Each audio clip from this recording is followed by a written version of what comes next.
3,500 कोटीचं budget असलेली आपली कल्याण डोंबिवली महानगरपालिका, या महानगरपालिकेमध्ये भ्रष्टाचाराचा उद्रेक झालेला आहे आणि याचे 2 बळी आज गेलेले आहेत। एक साधारण उपचार, सर्पदंशासारखे उपचार किंवा कुठलेही नॉर्मल उपचार असतील तरी ते उपलब्ध नाही आहेत। आज तुम्ही बघू शकता शास्त्रीनगर रुग्णालयामध्ये आरोग्य व्यवस्थेचा बोजारा उडवलेला आहे। रुक्मिणीबाईमध्ये गेलात तर MRIच्या मशीनी धुळकाट पडलेल्या आहेत, व्हेंटिलेटर उपलब्ध नाहीत, कोट्यावधी रुपयाचे खर्च करून 700-500 कोटीचे रस्ते बनवायचे बॅनर लावतात, राजकारणाच्या मार्फत लावले जातात, पण आरोग्य व्यवस्थेकडे लक्ष कोण देणार?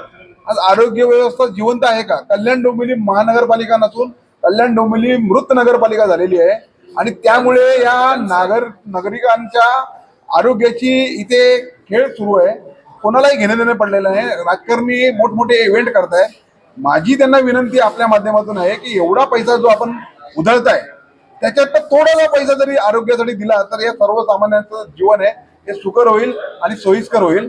या आरोग्य व्यवस्थेवरती जर आता महापालिकेने लवकरात लवकर या दोषींवरती कारवाई नाही केली आणि चांगली आरोग्य व्यवस्था आम्हाला जर दिली नाही, व्हेंटिलेटर उपलब्ध केले नाही, MRI मशीन उपलब्ध केलं नाही, तर आम्ही या दोन्ही रुग्णालयाला टाळं ठोकू, महानगरपालिकेला टाळं ठोकू। ही आपल्या मार्फत आम्ही त्यांना एक चेतावणी देतोय। धन्यवाद। दिनांक 28/9 रोजी आपल्याकडे 5:30 वाजता शास्त्रीनगर रुग्णालय येथे 2 रुग्ण सर्पदंशासाठी आणण्यात आले होते। त्यातलं एकीचं वय 4 वर्ष होतं आणि एकीचं वय 24 होतं।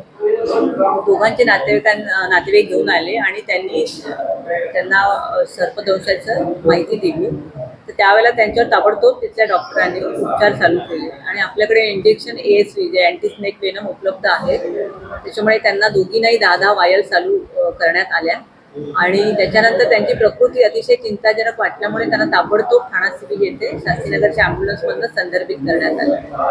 आपल्याकडनं योग्य ते उपचार वेळेवर देण्यात आले आहेत। आज त्यांनी आंदोलन केलं मॅडम, त्याला काय लेखी तुम्ही दिले? काय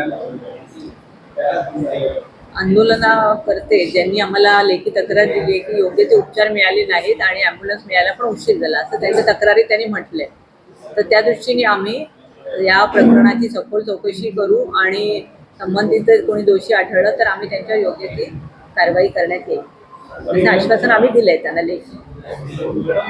पेशंटला दुसऱ्या हॉस्पिटलला का शिफ्ट करण्याची वेळ आली? तिथे सुविधा नव्हती का? आपल्याकडे ASV इंजेक्शन उपलब्ध आहे, ते ताबडतोब दिलं, पण ज्या वेळेला काही व्हेंटिलेटर किंवा अशी जर गरज पडली रुग्णाला तर त्याच्यासाठी आपण त्यांना संदर्भित केलं। हॉस्पिटलला व्हेंटिलेटर नाही आहे? हॉस्पिटलला आता ICU